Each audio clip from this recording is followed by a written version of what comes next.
What's going on, my friends? Bruce Sloan, founder of the Solopreneur Movement podcast. Every single week, I come into your life to bring you relevant topic for you as a solopreneur who is completely in charge of your business growth, the day-to-day operations, the marketing. And so every week, I want to bring you a topic built around either your sales, your operations, your marketing, or your mindset. And today's topic is around your marketing and around your mindset. You know, we live in this world nowadays where we have more resources than ever before to leverage and to stand out through. And it's a really good thing for us if we're actually leveraging and utilizing these tools. However, I've noticed a trend of persons of interest versus persons of influence, and I'm going to break that down, what I mean by that. In this digital marketing age, this social media age, now I will say this, I'll start the podcast by saying this, I do believe that money follows attention. I believe that status sells. I believe that more than important than ever before, people use the first person they talk to 67% of the time. That's why marketing is so important. That's why digital marketing is so important. That's why I want you to be a quote-unquote influencer. But I want to break down what it actually means to be a person of interest versus a person of influence. You know, at my previous company, we used to talk about being a person of interest, and I've actually kind of transitioned. And I really believe that we should not be people of interest, but people of influence. And this is what I mean by that. A person of interest is really in it for themselves. They want to go out there and be interesting and get more attention and be an Instagram model because what they really want is the attention. They want to feed their own ego, in my opinion, their own ego. And so I'm a big believer then, instead of that, we want to be persons of influence. So persons of interest to me, you know, if you actually define what a person of interest is, it's a person that the cops really want to get a hold of because they're wanted for some kind of arrest, okay? So we don't want to be a person of interest. What I do believe, we want to be a person of influence who understands we can leverage our talent and our products and our services to influence and to impact, whether it's our communities, whether it's our families, whether it's our friends. And so I do believe there's a big difference between these two different terms. And I just recently started to think about that. Because in today's world, a person of interest, it's like an Instagram model. It's like a get-rich-quick person. It's a, hey, look at me. Everything's all about me. What's best for me and my business. You know, and so we see this a lot right now. We see people who, you know, they'll hire out, they'll run out a Bentley for a day and take pictures with it.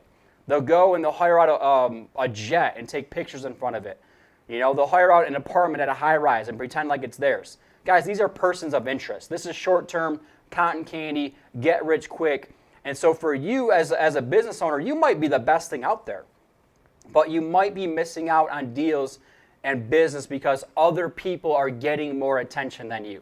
So today I want to focus on becoming a person of influence, building your business for the long term because you can go out there and impact more people. Because you are really good at what you do. I want to give you permission to be interesting, but to be interesting only for the fact that you want to go out there and influence more people through your business. So I want to break down the why, the what, and the how. So again, the why of this is people use the first person they talk to in business 67% of the time. So therefore, I want to give you permission for the what.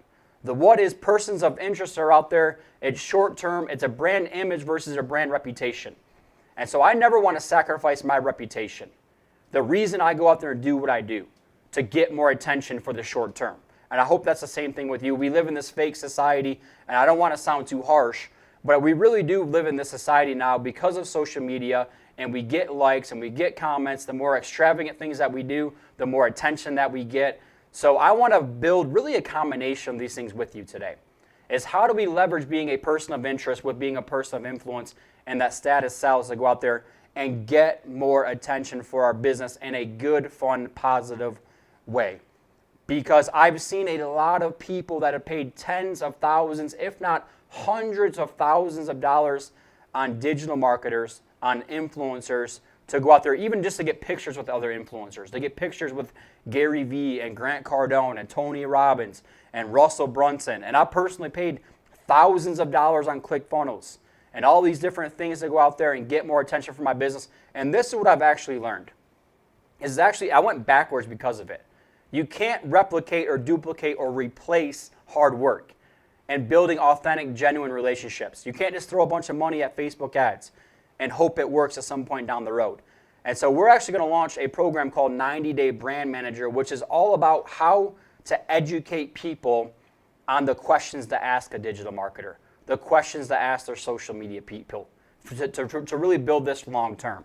And so the what for me is you're focused on the long-term vision. You're in it for the right reasons. And I've learned common sense isn't always common practice. So persons of interest, people of interest, are in it for the short term. They get rich quick. And I've seen a lot of people fizzle out because of this.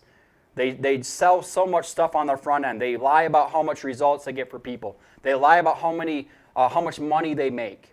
And then therefore, eventually, 3 months from now, 6 months from now, a year from now, people can sift through that, I believe, in today's world more than ever before. So again, we want to help you focus on being a person of influence who can impact your community. You're building a business to last. But it is important to get attention. Because when there's a lot of quote-unquote bozos out there who can't deliver results, and they're in it for all the wrong reasons, and they're very transactional, we want to help you build this thing for the long term. So the how of how to build your business for the long term is I want to empower you to really go out there and understand that it's okay to get attention. You should get attention. You can't be a secret weapon in today's world. You can't be afraid to humble brag on yourself. All right, so I want to give you permission to go out there and get more attention for your business. All right, so there's different types of persons of influence. You can either be a community influencer, which really means if there's a community event going on, you're at it. Whether it's a ball game, whether it's a charity event, whether it's a chamber event, right? There's a lot of different community events that go on. And so are you a true community influencer who's out there supporting your advocates and your promoters and your connectors? If there's an event going on, are you attending that event? Because you want to help other people. You have their back, and in return, they have your back. All right? So I would encourage you, the what and the how is to attend 1 to 3 outside events every single week inside of your community, or host your own events, okay? So the second part of being an influencer and in it for the right reasons is you're truly an industry expert. You're an industry influencer. So you work really hard to help other people. You work really hard to deliver results, to change people's lives, to be transformational in a transactional world, right? And so as an influencer, that's what I'm thinking to myself, is I got to go out there and fight to get people's attention because I'm in it for the right reasons. Because I know I can help people. I'm just as good, if not better, than anyone else at my business. So again, that's myself giving myself permission to go out there and humble brag. Guys, in today's world, self-promotion isn't evil, it's necessary. It's just part of the deal. People use the first person they talk to 67% of the time. Are you a nice to have or are you a must have? Nice to haves in today's commoditized worlds get cut out. People use the first person, think about that. Like people use, there's only 1 or 2 people out there in your exact industry that people are thinking about right now. Are you 1 or 2 of those people? And if you're not, it's because you have an obscurity problem, where not enough people uniquely know who you are, what you do, and why you matter. So again, you can be the best thing out there, but not enough people uniquely know it. So to me, I want to do a combination of my community influencer and my industry influencer to where I'm well known in my community, right? People know me as a good person. They know me that I'm authentic and genuine and honest. And so I combine that then with being an industry influencer to where I'm just really damn good at what I do. And I want that same thing, that same mindset for you. Because a lot of you lack confidence, right? A lot of people are really good at their operations and their products and their services. However, they're afraid to go out there and market it and to get more attention and to humble brag on themselves and to celebrate their successes and their client successes. So again, self-promotion in today's world is not evil, it's necessary. But we don't want you to do it because you're a person of interest that's fake and phony and it's all about your ego, but because you're a person of influence focused on helping other people. You're an influencer inside of your industry, inside of your community, and because of that now you have a brand reputation that other people want to do business with you. So my conclusion for today is I believe we should all aspire to become persons of influence so that we can have a positive impact on our communities and on our industries to build this thing for the long term. The great thing about the world that we live in today is there is opportunity everywhere. We have more resources than ever before to leverage our services. However, we are more commoditized and saturated than ever before. And there's a lot of people that are getting into our industries and into our communities that are in it for the wrong reasons. They're very transactional, and it's always money driven. So I'm giving you permission to go out there and compete with the persons of interest so that you can influence more people through your services, because you are really good at what you do. So remember, money follows attention. People use the first person I talk to 67% of the time. So go out there and don't be afraid to humble brag on yourself. Don't be afraid to tell your clients success stories. Don't be afraid to go out there and have more fun with your business. Don't be afraid to promote yourself inside of your community. But the reason we do it is so that we can fight to get the attention, so that we can fight to help other people through our services.